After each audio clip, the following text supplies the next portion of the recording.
I'm with Tommy Robinson from TR News. Now, Tommy, you've been reporting on grooming gangs in the UK now for many years. When did you first start becoming aware that there was a problem?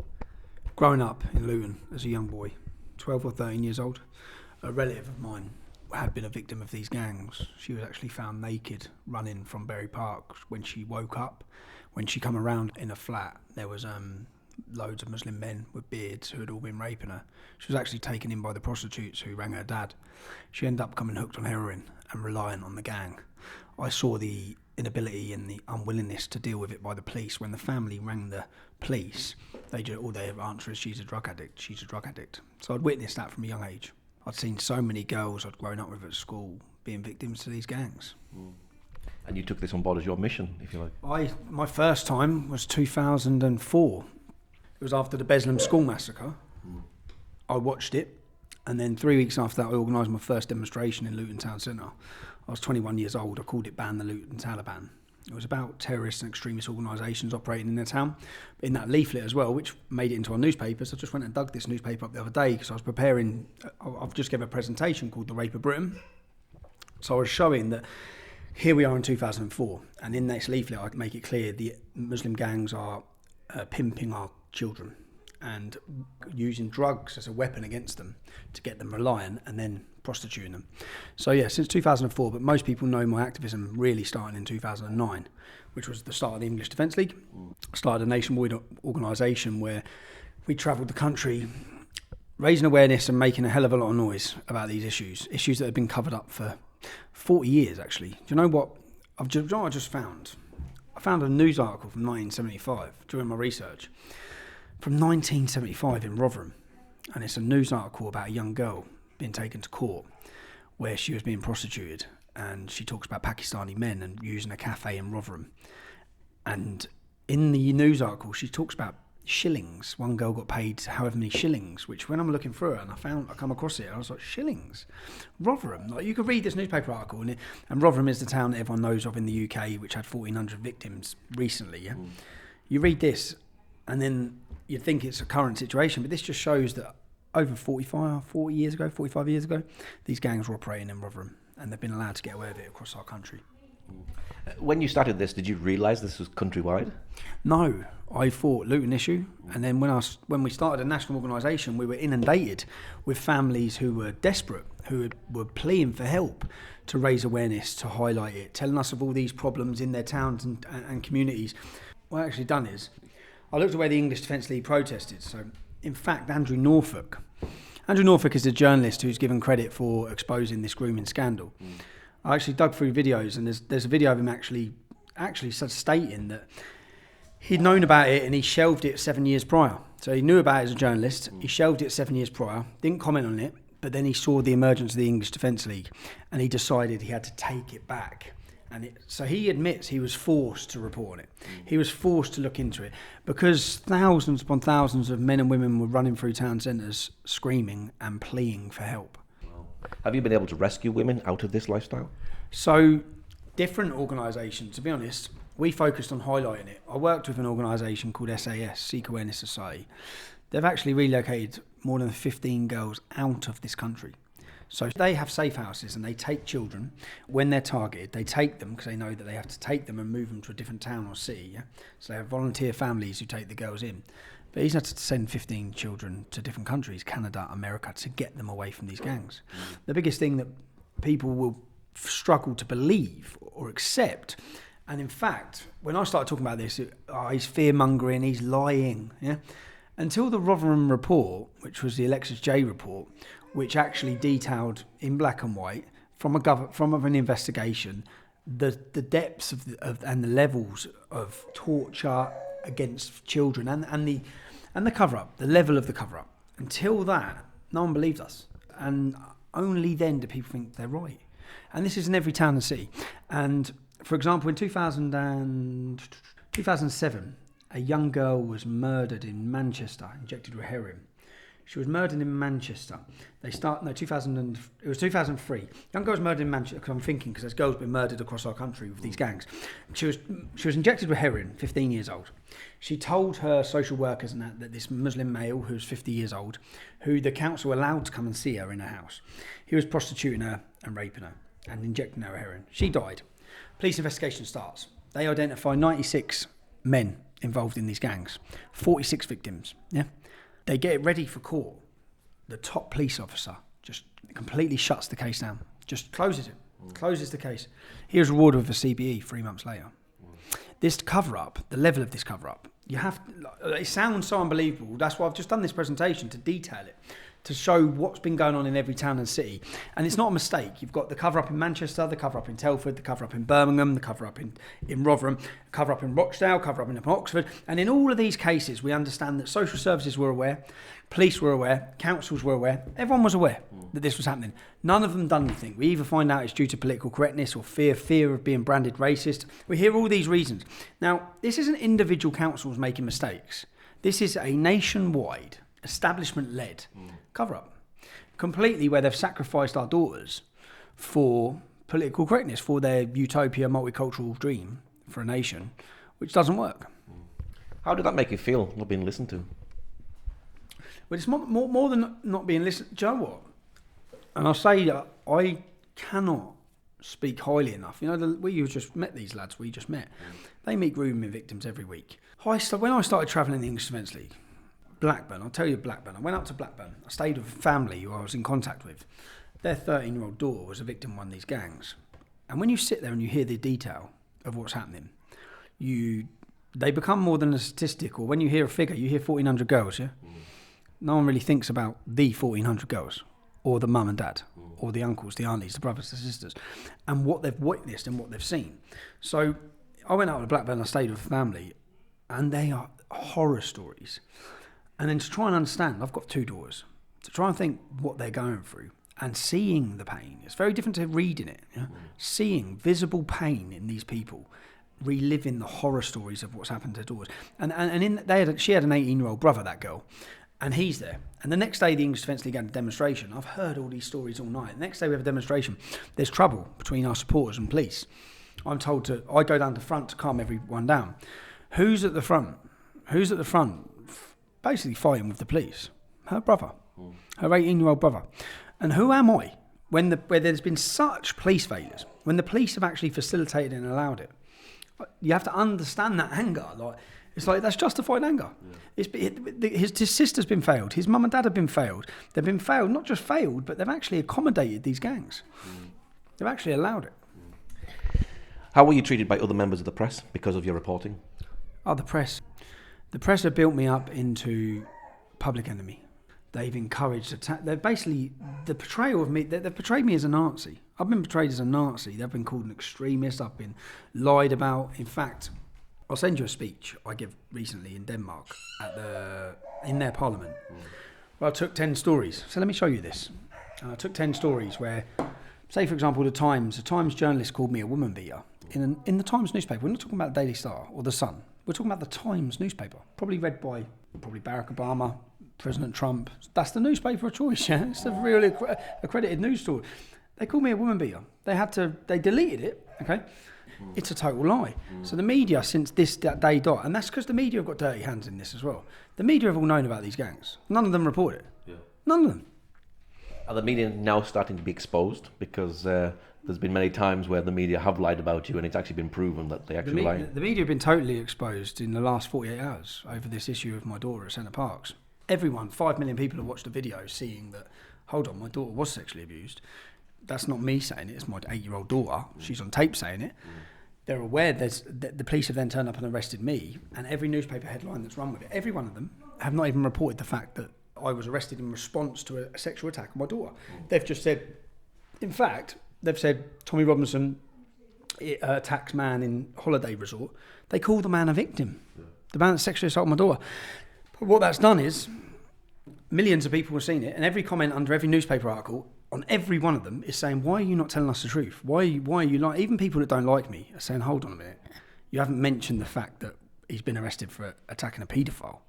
You've just said he's attacked a holidaymaker. So I think that over the years, the mainstream media, the trust in the mainstream media is gone. It's at rock bottom. No one trusts them, no one believes them. Everyone has witnessed, they may have had the monopoly for the last however many 100 years, yeah? Not now with social media. Not now people can see the alternative. They can see the truth. So when they lie, and people see they've lied, they then question everything. So more and more people are questioning them. Yeah, and I think they despise me or they hate me.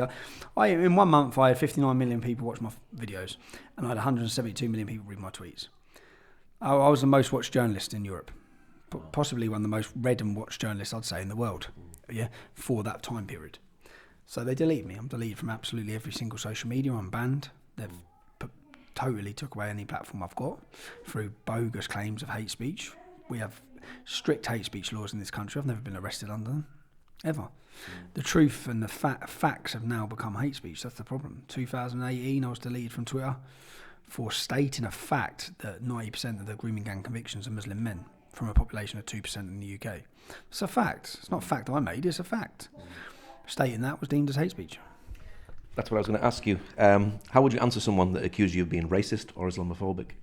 So, racist, I despise racism, always have. In fact, the real racists, the far right, the real Nazis, not just the people who... They hate me. I'm known as a race traiting Zionist shill. Yeah? I'm hated by both sides. Yeah? I'm hated because, and to anyone who knows me, I'm from Luton Town. Luton Town is one of the most diverse towns in Europe. If you line up all of my friends, half the people I love are not white. Yeah? So I've never experienced... White English people are a minority in my town. Yeah? That's what I've grown up with. And I'm not from a completely white place, or and I'm happy for that. It doesn't bother me. I don't see colour. Yeah, I see ideas. I see ideology. When people talk about Islamophobia, there's no such thing. There's no such thing. Genuine criticism of Islam, real criticism of Islam. I'm right about Islam. A phobia is an irrational fear. It's not irrational to fear the reality of Islam, which we witness and see day in, day out across the globe. Well, the police have turned a blind eye to what's been going on. Do you think that the police not issuing justice to certain parts of the community encourages racism when certain people are treated different than others? Oh, they've totally encouraged everything. And when we say they haven't just turned a blind eye, they've actually been involved. They've actually suppressed, silenced, stopped people talking about it, persecuted people for talking about it. And all of these issues, when they talk about Islamophobia, if there is any such thing as Islamophobia, then it's the fear of talking about Islam. That's what that word should be. Yeah, there isn't Islamophobia. Because of the fear of offending Islam or offending Muslim community, you've allowed a generation of our daughters to be raped. That's the real problem here. That's the real problem. What's been the real cost to you for this? Ask my wife. It's not just the cost to me, is it? The cost, where do we start? Over 10 years has been continued and relentless persecution. The attempt to cripple us financially originally, the attempt to break us, the false imprisonments, the basically allowing. No one's ever been arrested for attacking me. I've been battered, violently beaten up, many times, on camera, on national TV. They still don't arrest the people. I give them evidence of threats to murder and kill my family. They don't do anything. Yeah.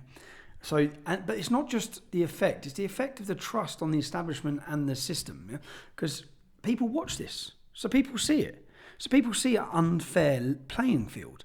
People see the rule of the law is not there and it's not implemented equally across all communities. People now know that. You can go out in the street and ask people, and I'll guarantee you, walk into Luton Town, you speak to people, they say, no, they're treated better than us. Yeah? And that causes a problem. It causes resentment. It causes anger. And they're the ones causing many of these problems. So the cost to me has been, I'm seeing the cost, not just to me, but to my children. It's worrying. It's worrying for me. But I don't know how to describe it. I am stubborn. I am so stubborn. So they try these tactics, or they've tried them over the years, and it has the adverse effect. And I've had my wife's dad say, when there's threats, or there's been real public threats, I've been given 8 government warnings, say there's plans to kill us. My wife's had multiple ones. And he's just like, you've just got to stop. You've got to silence. But the question I ask is, am I right? Yeah. So I should stop, what? Because people are trying to put fear into me to stop. And I don't see that I should ever do that. And I'll never do that. In fact, it's like the issue of drawing a Muhammad cartoon. I don't want to draw a Muhammad cartoon, but if you tell me I can't, I'm going to draw 10. That's it. I'm not that bothered about doing it, but you start telling me I can't do it, I'm going to do it. Because I don't see why anyone should dictate to us what we can and can't do. And that's what I witness so much. So when the police say, no, you're not doing that, I think, well, why not? Are you not talking about that? And I also know that if we don't talk about it, I think these grooming gangs, unless we started the English Defence League, and marched through towns and cities in our thousands screaming about it, I don't know if anyone would still now be aware of it. And if they weren't aware of it, if our activism, say for example my most recent court case when I was sent to jail for reporting outside a Leeds Crown Court. I was outside a Leeds court, 30 Muslim men were in court, they'd raped hundreds of children. That video was watched by 5 million people, that one video. Now, I was sent to prison and I had this consequence where I was sent to prison, I spent months in solitary confinement, I was released on appeal because it was all unlawful what they'd done. I then was faced, they recharged me, they actually changed the law, recharged me for reporting, took me back to court, and I had to sit my children down because I'd been offered the opportunity to plead guilty. And I was told in a deal, if I plead guilty and accept my guilt, I will guaranteed not go back to jail. Now, I had to sit my children down and explain this to them. And explain that, okay, so if I go say sorry, I'm not going back to jail. Yeah? But if I don't go and say sorry, I will go to prison. Now, if I do go to prison, yeah, then this is going to be spoken about worldwide. Now, if this issue is spoke about, for example, 5 million people watching that video, if my daughter's 12 and my son's 10, and I explained it to him in this way, children your age are being kidnapped, taken away from their mums and dads, tortured and hurt, seriously hurt for days and days, yeah? If the opportunity would be that daddy is going to go and sit somewhere for a few months, yeah? And just one, like your sister, I said to my son, like your sister, one girl, the publicity around this and the talking of this issue saved one girl, what should your dad do? What should I do? And I asked them what should I do. I wanted it to be their decision rather than me, and they said, don't accept it. So I said, good, I just wanted to know that you understand why I'm doing it or the issues I'm talking about. So there's been many times where I say, just shut up. And it's very different. I've seen relatives that it happened to. I've travelled the country and met these victims. Unless we talk about it, you're not going to solve it. Unless we can really have an open dialogue, an open debate. We've, at the last 49, since 2015, we've had 49 trials. Yeah, grooming gang Muslim trials. 49. Only 6 have been openly reported on. 6. So these reporting restrictions that are put on cases is to silence people. We don't hear the details. We don't hear what's going on. Now, many of the victims have come forward from the original reports and cases going in the news. Yeah, the more openness we have on this issue, the more we explain what this issue is to the public, the more victims of these abuse gangs will come forward, which is the purpose in the mass publicity of this. So by trying to silence people talking about it, you're actually keeping girls enslaved. You're a family man with a wife and kids. Is your wife a saint for putting up with you? Yeah, totally. You have no idea. Absolutely no. When people say, "Oh, I said, mate, you need to be thanking her." And at times she ain't put up with me. Do you know what I mean? And as a father now, I've got 3 kids and I worry like hell about them. And I think of the worry I've put my mum and dad through. But they've seen as well. They now, when I started the English Defence League, they begged me to stop. I had my whole family sitting crying, "Stop, please stop." And I remember my mum, she got called in by work. She was working in a Catholic school, threatened with her job. I remember they were terrified. They was totally terrified. And I'm out on the street and I'm doing all of this. And then the first public interview I got, I sat on Newsnight with Jeremy Paxman. And I just brought about all these issues about, you. Like I said to him, Jeremy, you're sitting here like belittling me, but you don't know anyone who's been killed by a Muslim gang, I do. You don't know anyone who's hooked on heroin, sold to them by a Muslim gang, I do. You don't know any beautiful young girls that have gone missing to the gangs, I do. You don't know them, I do. I don't expect you to understand, I expect you to listen though. And I remember I come home, and my mum just said, "You were brilliant." And her whole attitude changed. Or her whole, she was against me, just stop, because she was scared. But then she said, "You were brilliant." And I've watched a change in many people. I've seen many people change. People who didn't like me now like me. People who were opposed to me now understand. Because I always say, don't listen to what the media say. I say, listen to what I'm saying. Yeah? It's not extreme. It's not at all. I'm actually, my values, even my beliefs are very liberal. I'm a liberal. The reason I oppose Islam is because I am liberal. I despise the far right. I've never been part of the far right. But I'm labelled as such. And I'm done that, and they've had this mass campaign. I sit there sometimes and smile. Like even this last week, I sit there and think, you've spent so much money, you've had all the money, you've had all the power, you've had the media, you've had everything, and you've tried to silence us and stop us. And our voice has grown and grown and grown. And you must be sitting there they must be, or the staff must be sitting there scratching your heads thinking, like, we've tried this, it hasn't worked, we've tried this, it hasn't worked. That's why I keep saying, well, nothing's going to work. Just solve the problems. Stop trying to stop people talk about it.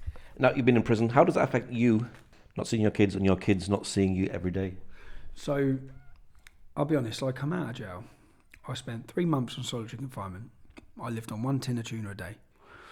And while I was thinking I was all right, I remember coming out. When I come out of jail that first time, I remember thinking, oh, great, I'm out. And I remember it hit me like a brick wall. So I was diagnosed with post-traumatic stress disorder.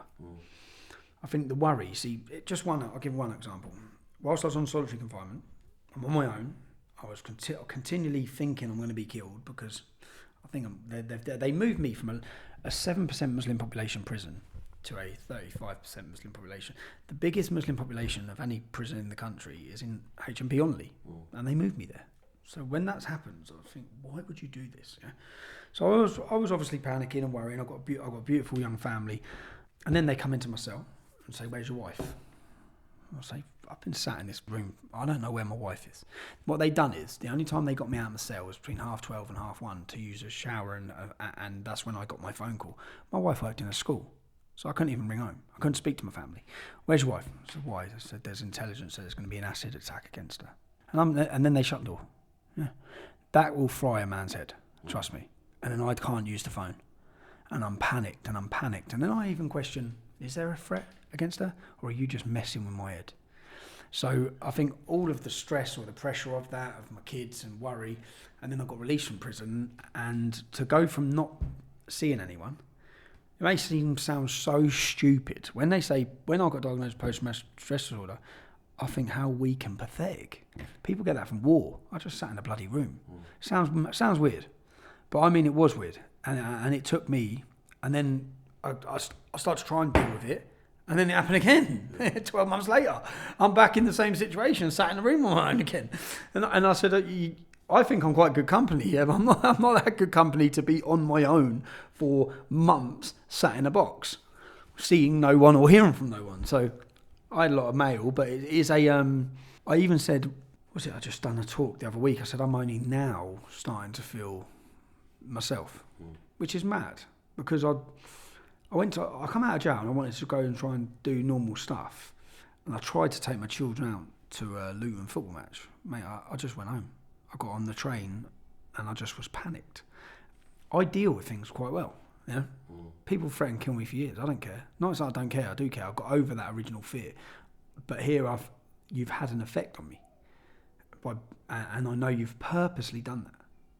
You've purposely done that, which annoys me. Then I feel like I'm in a battle and I don't want to lose the battle, and then I think here I am possibly at the minute or at that time losing because I want to come out of jail. And I think there was a documentary on HMP Belmarsh and I was getting released. And I started crying because I said, I should be happy. I'm not happy because I know what I'm going to be like when I walk out this door. Because I can remember last time what I was like. I would want to come home and be normal with my kids and have normal family time. But I remembered from last time, I was a mess. A total mess. Aggressive. Really aggressive. Short-tempered. Like, short fuse. Anxious. And I think it's 2019 and 18. All of this can happen to a journalist for asking what I went to jail for in those 2 solitary confinement cases. I asked a now convicted child rapist, how do you feel about your verdict? That's all I asked him. I wasn't aggressive. How do you feel about your verdict as a journalist outside of court? And that warrants 5 months of solitary confinement. I still can't understand it. Not just not understand it.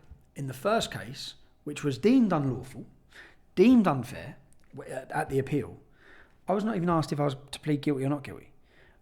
From being arrested, 4 hours later, I was in prison for 13 months. No trial, nothing. The only case where you can be put before a judge and face 2 years in prison, the only way. I've been tried time and time again. I'm being tried now. If we get onto it on this, my daughter was groped at a swimming pool. No jury. I keep saying, give me a jury. I'm like, that's justice, isn't it? 12 members of your peers.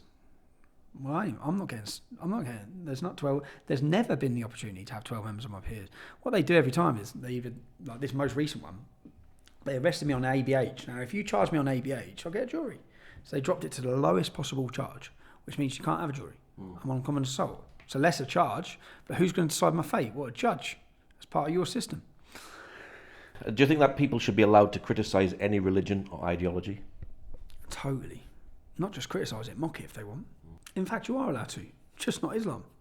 You're allowed to criticise and mock whatever you want. You're allowed to criticise Christianity, mock Jesus. You're just not allowed to with Islam. Because was given a special privilege, protected status by a liberal, woke establishment. Now you've been to Israel. Why do you support Israel? Why do I support Israel? So it started before, growing up in Luton town, the now Islamic Centre, the now Luton Islamic Centre used to be the synagogue, but they were driven out. That's the Islamic Centre where the fertiliser bomb plot, the Stockholm bomber, Khalid Massoud, the Westminster Bridge attacker, he worked there as well. This is the Salafist problematic mosque, which used to be the synagogue. So growing up in Luton, I witnessed Jews remembering the Holocaust. And this is when we had a bit of a Jewish community as I was growing up. And they're outside the town hall. And I can still remember it. I can still see it. Gangs of Muslims come. Right? They had to barricade themselves inside the town hall. Let me show you this. At this point, Tommy shows me a video from the Luton Gaza war protest. Thousands of Muslims marching. Now what they're saying, remember Kaiba, Kaiba. And I remember thinking, I wonder what they're saying. What's that about? And when I start looking into it, I see they're talking about a Jewish tribe where 600 of them were beheaded, yeah? And the constant hatred. I went to school with many Muslims and Pakistanis. No Jews. There's no Jews left in Luton. There's none there. You won't find one in Luton, yeah? They've all been driven out. Now, so I'd watched the families trying to remember the Holocaust. I then saw one day loads of very visible Jews with police around them on Biscuit Mill. I remember driving past, and they looked like they had like 6 police officers walking with them. I remember thinking, what's that? And then it just dawned on me. They're with them because they can't walk through there, because there's Muslims. They've got police, because they've got to walk through Luton, or they're walking through an area. They've got a police escort. So I saw all these things, and I'll tell you the truth. I spoke about this in my book. I got a Muslim mate, yeah, called Sully, and his mum's black Kenyan Muslim. And we used to go as kids. There's a Jewish convent where there's very Orthodox Jews living out in the woods near Lily, in a place called Lily. And as kids, we'd go out there as 11, 12 years old, yeah, causing trouble, getting chases and things like that. And I remember being there, and he was throwing stones, and he said, my mum would be so proud of me. My mum would be so proud of me. I'm thinking, my mum would kill me, yeah? My mum and dad would go nuts. Like, where are your mum? And I said, what do you mean your mum would be so proud of me? He said, they're Jews, yeah? And I think your mum would be proud of you because they're Jews. So I saw lots of little things that put together of generally hatred towards Jews. And I always questioned it. Yeah? And then I'd seen, so the more I researched, in fact, if you actually dig out, the first ever demonstration that we done, we bought the Star of David. My first speech I had the Star of David wrapped around me. Because the more I started looking, I then see that Israel is on the forefront of this battle. Yeah? As I looked into these groups, after the Bethlehem school massacre, I looked into Al-Mujahideen, who are now a prescribed terrorist organisation. 60% of the Muslims in jail in British prisons are ex-members of that organisation. Omar Bakri, Abu Hamza, Saif al-Islam, all these leading terrorist figures were based in my town. And I watched and listened to them. And a lot of the hatred was about Israel. So it brought me to Israel, to look at Israel, to see the only democracy in the Middle East, the only place that's safe for homosexuals in the Middle East. I started looking at all these things, and then I visited, and I went to visit with a pre-idea of Israel. I spent a week there. It was the most fascinating week I've had, yeah? And I went there with the idea that all the Muslims I meet are going to feel totally oppressed by Israel. Yeah? So I approached with that mindset. I spoke to everyone. I spoke to Muslims. Or every Arab I met in Israel, I spoke to them. I said, like chatting away, and the first thing I say is, how do you feel living in Israel? And I remember one of them laughed at me. I said, what, are you oppressed in Israel? And he just laughed. And he said, where do you think I want to be? Yeah, Syria? Iraq? He just laughed. He goes, I've got everything I want here. Everything I want.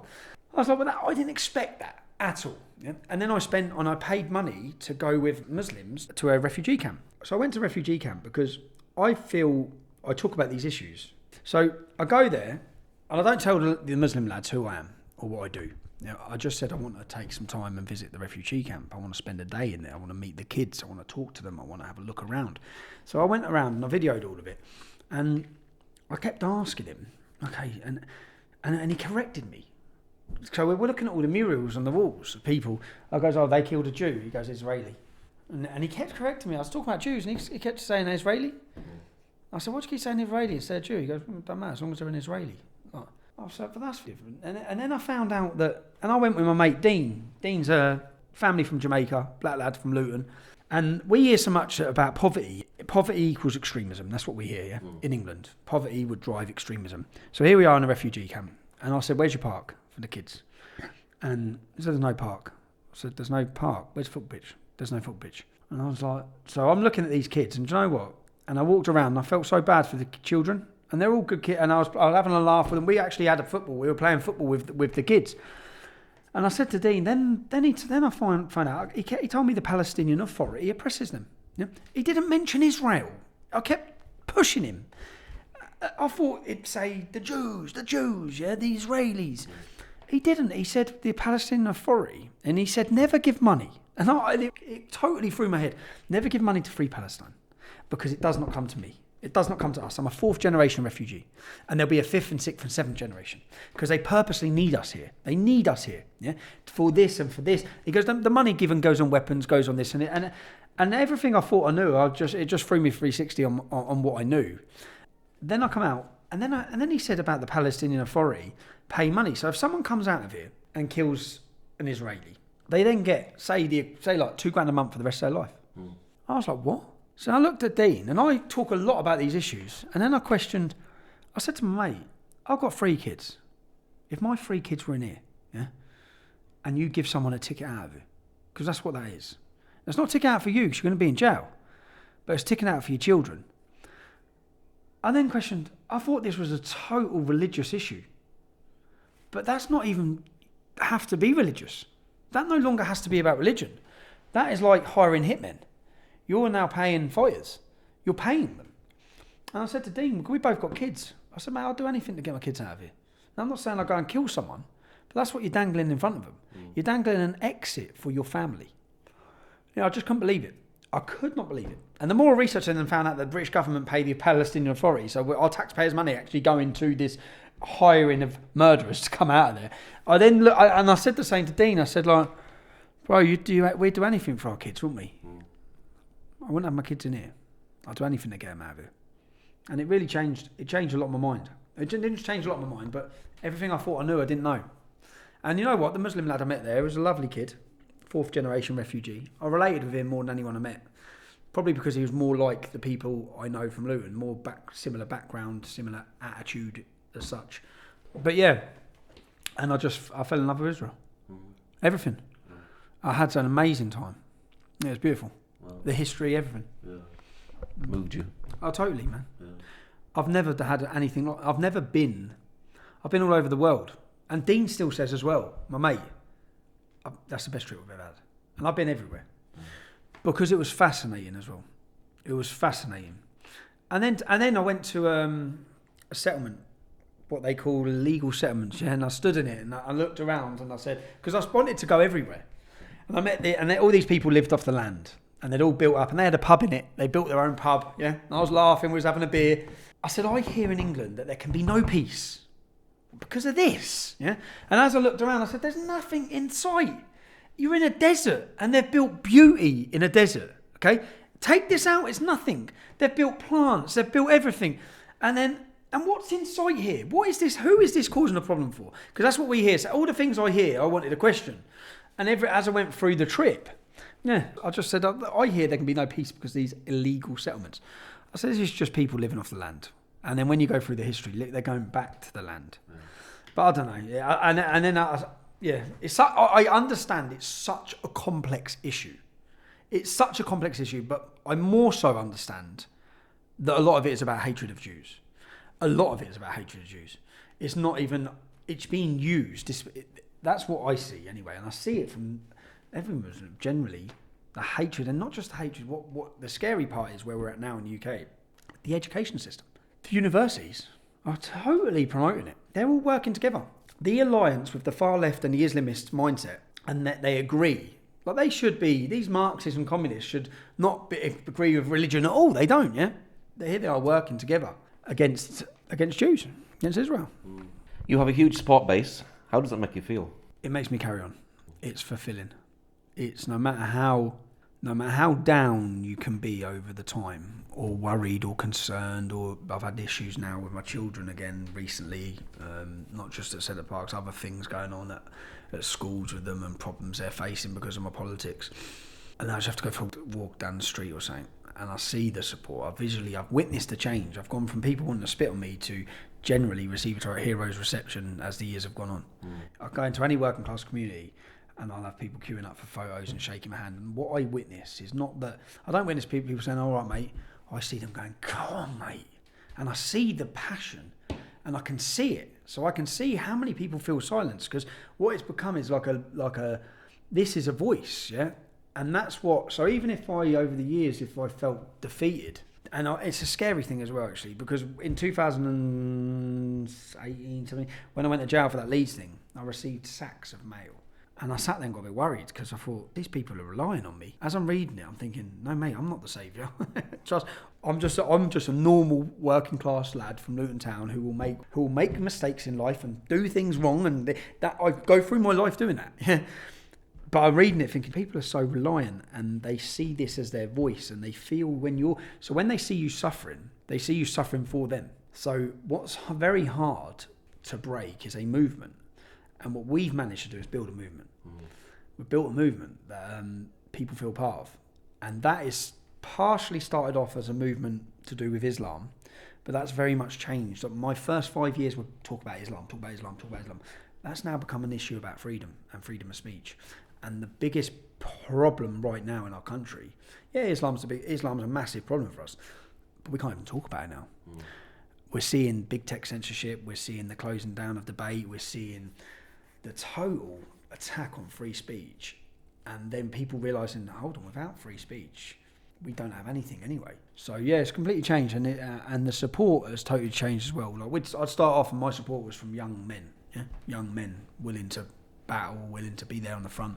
It's totally changed. You come to one of my demonstrations now, so come outside Luton Magistrates Court, 2nd of April. I reckon the average age would be a 60-year-old woman. It's totally changed. The amount of letters I got, and it made me realise, and I always talk about working class, because I'm a working class man, I feel like we're under attack. And then reading my letters, I'm realising we've reached Middle England. This movement's reached Middle England. We've reached everyone.